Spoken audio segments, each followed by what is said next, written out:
The show is made possible by Unique Off-Road Concepts, Dry Mac and the Flow Creek Group. King of Customs, a brand new reality show that goes in search of customizers across Africa. Meet your hosts, Matt and Gary from Malaz Customs. Me, Mike the voiceover guy, and Gareth the Ninja. In this show, Lee the Viking faces the age-old dilemma in flipping cars. Keep it or sell it. The Malaz boys visit Streetrod Customs out in Howick, and I head off to the Free State with Adrian Padt, who has converted a Chevy pickup truck to run off wood chips. Then it's back to Pinetown for possibly the most ridiculous race on TV, the King of Customs Mini Bike Challenge.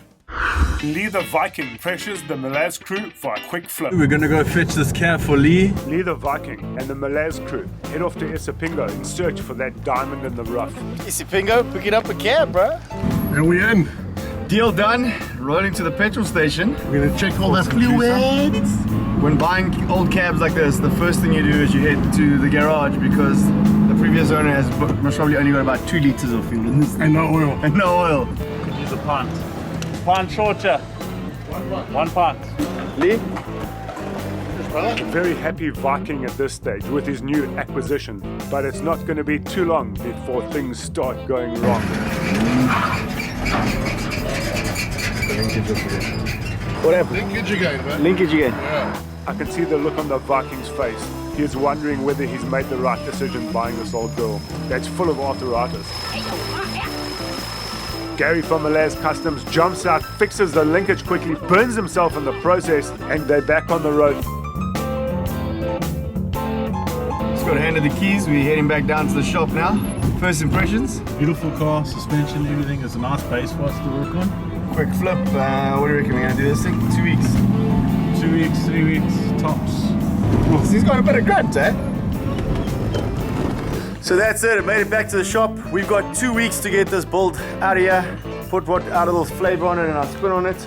Pretty amped. There's not a whole lot of work to be done on it, but she is an old lady, you know.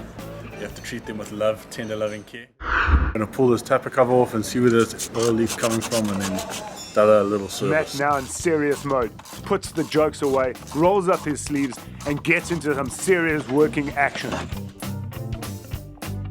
So what we wanted was just to take the paint off and put some more magic on it. Absolutely. What we're going to do, we can buff out some of the scratches that we got here on the machine, and then I'll take off this coating and get it shining like a diamond in the goat's ass. There you go. After collecting the bling, the boys were in for a shocking surprise. Bro, this is shocking. We run into a little problem where somebody who had the cab before us did a little bit of a backyard job heating the springs up with a acetylene torch so they could drop the cab. So we're quickly shooting up to Springrite so we can go and get 2 new sets made up and speak to our boy Blue and beg him that he can possibly get this out for us quicker than he said on the phone 3 days, but you're going to watch my begging skills, see if you can possibly get this out in a day for us. Yo guys, what's happening? Just got the cab back from suspension. Maddie just doing a bit of a carb clean, neating up some wires there. Just got the tires back from White Walls as well. George is busy putting those on. And then hopefully we can take this thing for a spin a little bit later. When the Viking got his pride and joy back, he was over the moon with the way it turned out. The Viking was going to do a quick flip for a handsome paycheck, but when it was time for the final handshake, it was too late. His new baby had crept into his heart and now resides safely in his garage. If you dig what the Viking is about, go give him a thumbs up on Facebook. Yo guys, it is Friday morning. We are up all the way in Howick and we are at Streetrod Customs for our next episode and our next entrance for King of Customs. Winston's got this amazing shop with these awesome hot rods. Let's go and have a check what he's got for us. We've got some sick hot rods here. So now tell me, bro, how long have you been into cars? Where's the passion come from? I went to agricultural college. If you ask anybody there, you never found me on the sports field. You found me in the workshop, working on bikes, old XRs. I had an XR when I was at school. That's where the mechanical side came from. And then from there, I started to grow and to love building stuff, dismantling stuff, seeing how it works, often not getting it back together. Yeah, so that's where it started. I started this 4 years ago. In my garage at my house in Pinetown, and slowly I've just grown to now this shop. I moved in here in March and 2 weeks before lockdown, and then had to close my doors for a little while. So we're building some really kiff stuff, and it's so rare that we get the opportunity to come and showcase what South Africa's got. Guy from Natal, Stephen Scar, he owns his car. It's a 33 Ford. Got a big boy toy and Jewelry there, bro. yeah, so we got an LM7 5.3, and that's got the big blow on with the 2 4-barrels, some widened 20-inch wheels on the back. Oh, cuz, check out this thing. It's wider than your auntie's biryani pot. We took the wheels, we bought them, and then widened them another 60 mils, so we're sitting at 315 there. This is going to be a wild animal. Tell me, Winston, bro, with all this muscle under there, how are you going to stop this thing, bro? Got some stopping power in the front here. We got some 6-pot Varis, 355 discs, locally made. The plan is an ox blood leather interior. Okay. We're going to go... Tell us a little bit about this thing. So it's a 63 Skylark, left-hand drive, 2-door pillarless. Also running a Lexus. Customer's choice, fuel economy. A lot of guys are going like that. Yeah, it's got enough power to move this car around. Bro, this thing is sick, bro. So tell me, what did you actually do on this thing? So I stripped the whole car. Engine and gearbox was installed by some guy in Joburg. Okay. Then it came back down to me. I put a Mustang 8.8 limited slip diff in the back with a 4-link. Refurbished the front suspension, did all the electrics, neatened up the engine bay. How's the space? Well, I'm quite a bigger, and you know I have to get these muscle cars, bro. Can't put in a Kia Picanto now, can I? I think I could throw this thing down.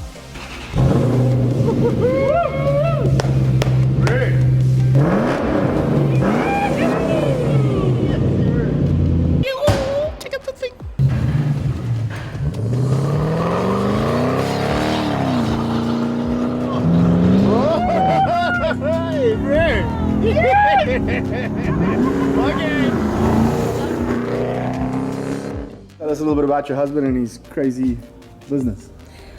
Well, he's very dedicated and he works very hard. His passion has turned into his daily work. Winston with a Y, people. Why? Because he loves to build cars.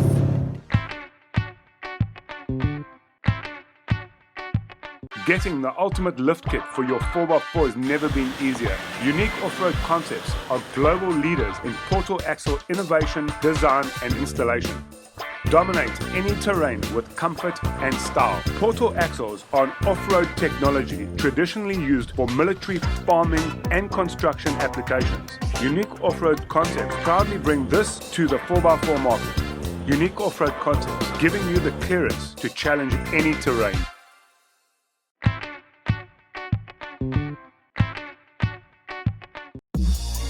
Pontiac, bro. What's happening here? So we got an LS1, also from Rocket 88. Came with the ECU, turnkey, fires up. This one's 83 Trans Am. I've done just about everything in the engine bay. I've resprayed this as well. I put QA1 coilovers all around. I put QA1 control arms, everything. We got the Varis on this bad boy too. From here, it's going down to Pantown. It's going to get sprayed at gust panel beaters. So we got a 66 Ford F100, same owner as the Buick. Orange and orange, eh? Orange and orange. Buick is Eugene's car. He's the owner, and the truck is actually his wife's car. So yeah, so we got a 460 cubic inch big block in here that I built. Put it on a E4OD Ford box. Okay. Motor also didn't come assembled from Rocket 88. It came as a cutout. Then we rebuilt it.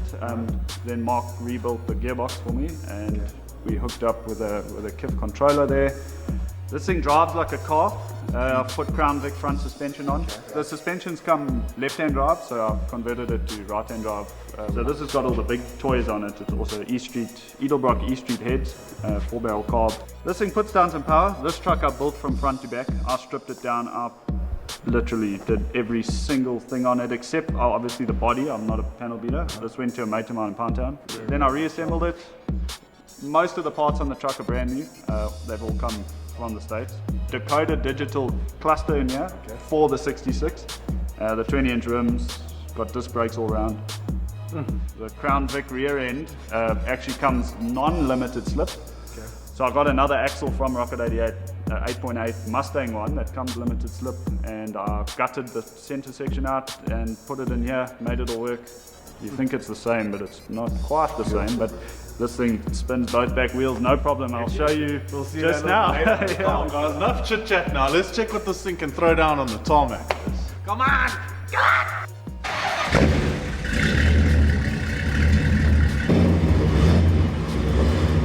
Wow, bro, that thing is so sick.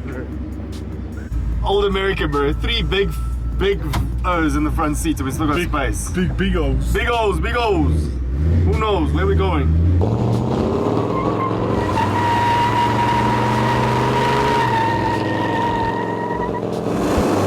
Stop smiling.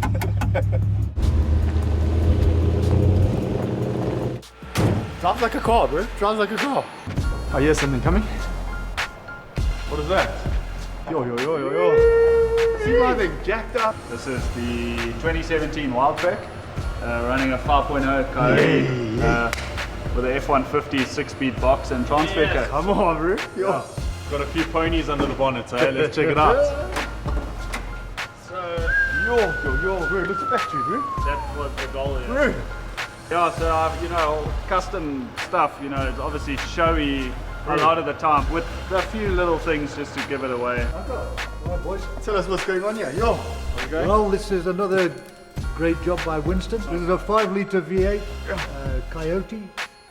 God knows how he got it in there, but he did. Why the 5 litre? What are you saying, bro? Well, I like the power, I like the oomph. I like the girls following me behind. I'm 69 years old, it makes me feel like I'm 39. Yo guys, so if you like what you saw here at Streetrod Customs, go to our Facebook page, kingofcustoms.co.za as well, and give him a thumbs up. Meet Adrian Padt, family man, waterman, sportsman, award-winning engineer, inventor, extreme sportsman, fisherman, diver, spear fisherman, kiteboarder, snowboarder, a guy that's just good at everything he does. Monster waves, been faster than I've ever got in my life. Adrian is our next contestant in King of Customs. He has custom fitted gasifier to his Chevy pickup truck. So I've come out into the Free State to meet Adrian Padt, or at least to see where he grew up and how this man has all these unbelievable skills where he can fix pretty much anything. He is constantly on the go, organizing, fixing, directing his business. But the reality is, we've got deadlines to work with. We're a week past the deadline already. We catch up with Adrian on the family farm in the Orange Free State. My granddad was quite a handy, hands-on type of guy, and so is my mum, as you've seen. She keeps designing new contraptions for the farm, so I think it runs in my blood. Mrs. Padt is a legend, She's 80 years old and runs a 7,000 hectare ranch on her own. She's a multi-linguist, She'll be Sotho, shouting out Sotho commands over her cell phone. She's an incredible human being. Loved, feared, and respected across the veld here. And that's Adrian's mom, so yeah, you know where the stocky comes from, eh? My dad collects old cars. Unfortunately, he doesn't fix them, so I've always ending up fixing them. He had 15 old cars. He used to have an old Rolls-Royce 2425, an absolute beauty. He's had quite a few Jaguars and Morris Minors. And this is a 1963 Mark II Jaguar. It was ordered by British American Tobacco Company, South Africa, and it was meant to drive around their VIPs. So together with a mate of mine, Patrick Johnson, I've made quite a groovy truck that runs off wood gas. Mad inventors that we are, we enjoy playing with these sort of things, so we thought what better way to learn about this technology than building one ourselves. These gasifying trucks were actually built at the end of the Second World War. There was a global shortage of fuel, diesel and petrol, and it's technology that was developed in the 40s. What we have here is an old Chevy. And as I said, my mate who's now in Australia, Patrick Johnson, this was his old truck, which we converted. As you see, it's not your average truck that you send the wife down to the shop. Here is a gasifier reactor chamber. So this is where we put our fuel, so we can run off wood chip, chunked wood. We get about 40 kilometers for 15 kilograms of wood. Gas comes down on this side, down a down pipe on either end. And from that, it goes to the front of the vehicle and into the air intake.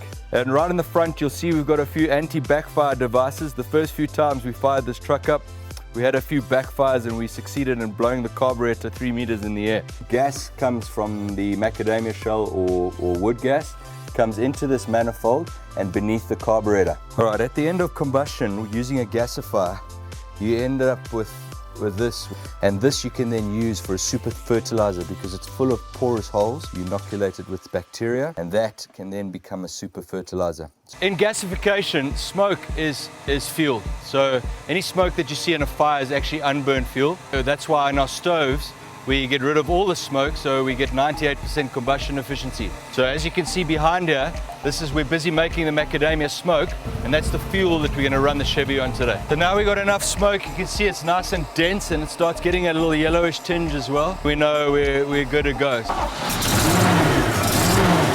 So now I'm running off gas. I've turned the petrol pump off.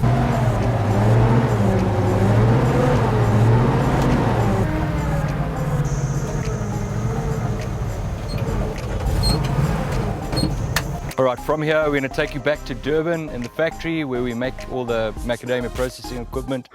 Okay, so I'm Adrian from Rocket Works Dry Mac.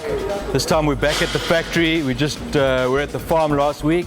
This is the brains of the entire factory. What we've got here is a PLC that measures and controls all the weights during the process.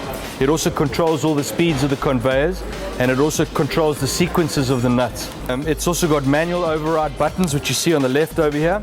So in case you want to run individual items separately, you can do that with these buttons. This is the beginning of the process. What we have here is a receiving hopper, and as you can see, they're load cell ready. So this is our first weight process. When the nuts arrive out the field, they're normally a green version of this. So as you can see, it's got a husk on the outside.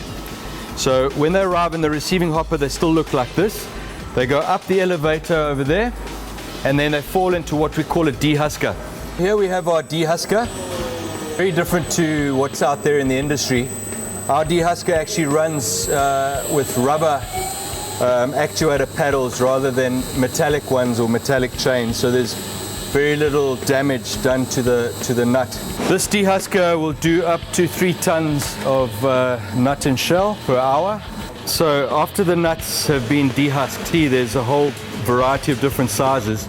So what we've got here is a sorter grader. Eliminates any of the smalls, and once the smalls are removed, the nuts will continue onto a sorting conveyor over here, and any that might not have been dehusked will then be returned into the hopper for dehusking again. Okay, so after the sorter sizer and the sorting table, it'll then continue into a water bath, which effectively removes the previous season's nuts. It then flows up a conveyor, and the excess water is removed by an air knife. It then goes up another conveyor and into the dryer. One of the magics about Dry Mac is that we use what's called a heat pump to dry. And effectively a heat pump is like an air conditioning system, but instead of just using one of the sides, either the cold side or the hot side, we use both. What this effectively does is it gives us 7 heat units for 1 kilowatt of energy. So what that effectively means is that we were able to save 7 times the electricity. So typically for 24 tons of nuts in a week's worth of drying with an electrical element, it would cost you around about 7,000 Rand.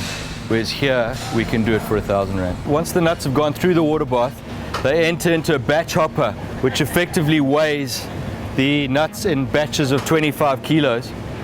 It then discharges up this elevator and then enters the dryer here on my right hand side. The dryer is divided up into 6 compartments. Each compartment holds 4 tons of dry nut and shell. It'll typically sit in the dryer for 7 days until it's dry.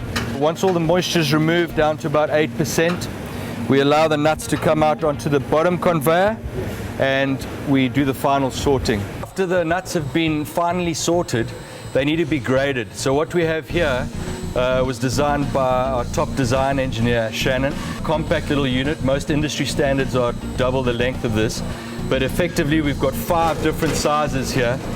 In the macadamia industry, you get paid to the size and quality. So over here we've got a very easy way to grade them by size and hence get a maximum value, and onto a final sorting conveyor here. You'll effectively be able to identify any of the insect damage and any damaged nuts which are clearly visible after drying. So if you dig what Adrian's about, go give him a thumbs up on Facebook.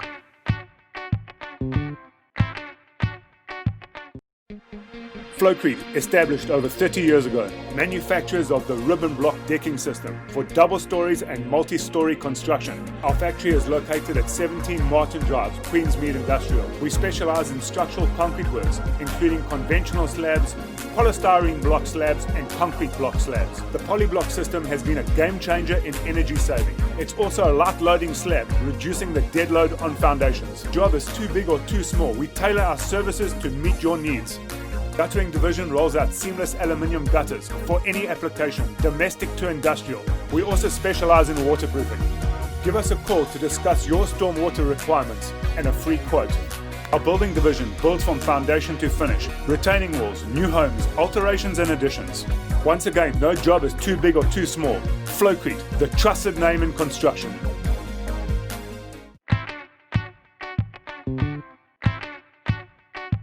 Garrett the Ninja here, and it's the 4th mini bike race for the 4th episode of Durban's #1 reality TV show, King of Customs. And the only thing missing from this event, from what I can see, is me winning. And it's gonna happen, guys. It's gonna.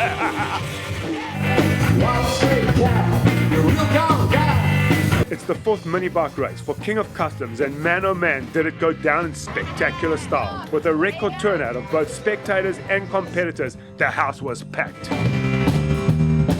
There was something for everyone, with Toyota Gazoo Racing Team's R4 rally car on display, unique off-road concepts portal axle system. There were also bikes, food, beer and babes everywhere, and some great music from local band Broken Advocate. 2 wipeouts in the first 2 races. Always came down hard. We got a knee injury and a bit of a head injury.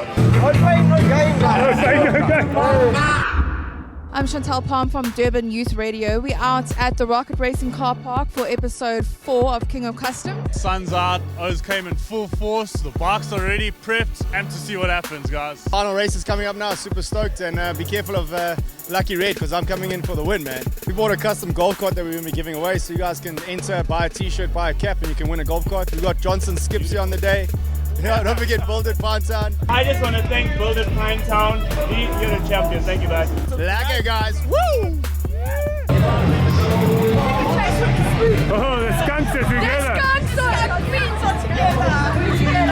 Too many bumps on the ride. Too many bumps on the off-road section. Have you got a game plan going here? Nothing at all, eh? Just gonna go and send it. Hopefully it doesn't break.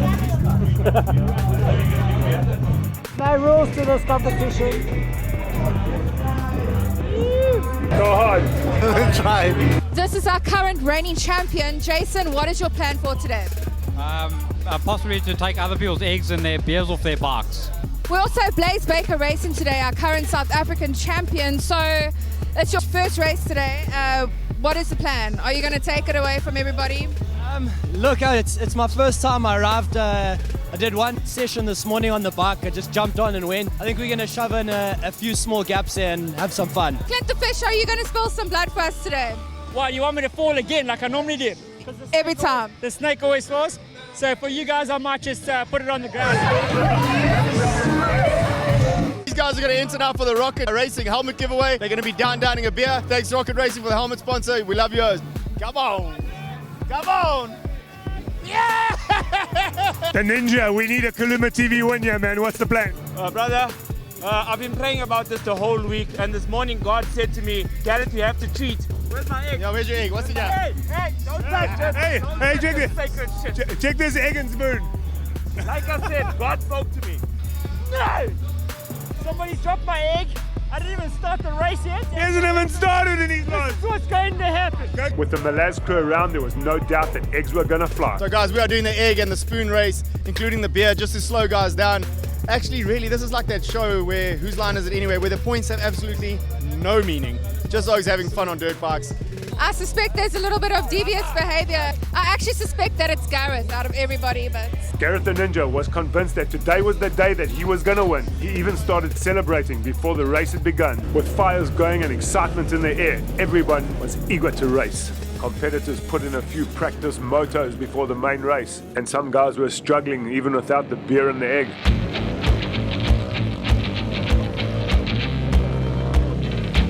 I'm here to see the wipeouts, to be completely honest. Yeah, no, it's going to be fun.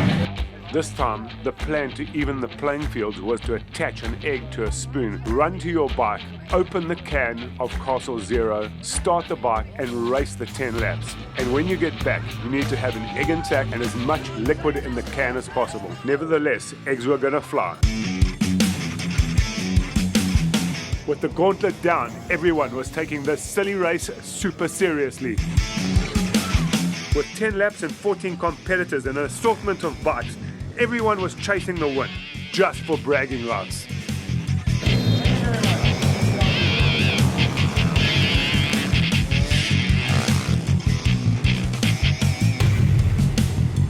And we have Gareth cutting the corners again.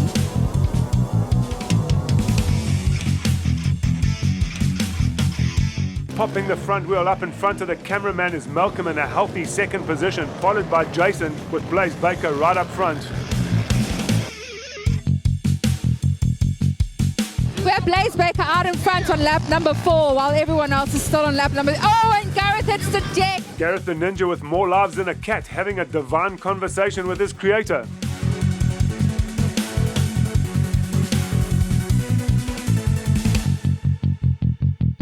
Gary from Malaz Customs having a great season in the King of Customs mini bike races, where points are nothing but street cred is everything. And the final race of King of Customs. Now it's time to weigh in and check the eggs are intact. Hang on, but Gareth actually retired. Okay, Malcolm, so you had a false start in the beginning. You had a hole in your can. See if it's like intact. I just broke in my hand. Clint the fish did not come off today. But my eier het gebreek. Well, it's a personal win. You didn't come off. Hang on, let's get the winner over here. The one who crossed the line first. Chantal prematurely announcing Blaze as the winner, but it's all about the weigh-in. Is your egg intact? Eggs intact. Let's see how much beer you have. Plenty beer, plenty beer. 300. Jason is our defending champion, isn't it? You're not a very good bar lady. I see possible interference there with the Kaluma TV girls. It's on point, 425 mils. How much beer do you think you have left? I'm gonna guess about 450. I hope. The egg's good. I even got 2 spoons to go with it, so. Depending on how good looking the competitor was, sometimes the eggs were in and sometimes the eggs were out. Felix, how much beer do you think you have left? It looks like quite a lot. I think like 450. Okay, let's see your egg. And for some, they weighed in more liquid than the can could hold. With absolutely no interference. 500 mil. 500 mil. That's pretty good, I think. Are you old enough to drink beer? Lucky it's 0%. No, I saw it says 0%. So. At least I got my eggs somewhere inside here. I feel pretty bad. I only opened my beer the last lap. This race is all about fitness. Fitness egg in your mouth. Lee the Viking coming out of nowhere and crushing the egg in Gary's mouth. I want to thank all our sponsors, Rocket Racing, Build It Pantown, All Moto, Malaz Customs, Flowcrete, Kaluma TV, Johnson Skips. Thank you so much, guys. And now I've got your third place winner. Coming in third, Kaz. In second place, we have Blaze. And in first place is Jason. Thank you so much, everyone, for coming out. We really love you guys. Keep safe. You got egg there. Egg in your face. Not so much egg on the face for Blaze, as he actually finished first with the weigh-in letting him down. But first, to pay Lee the Viking back with smashing the egg on his head. The show is made possible by Unique Off-Road Concepts, Dry Mac and the Flowcrete Group.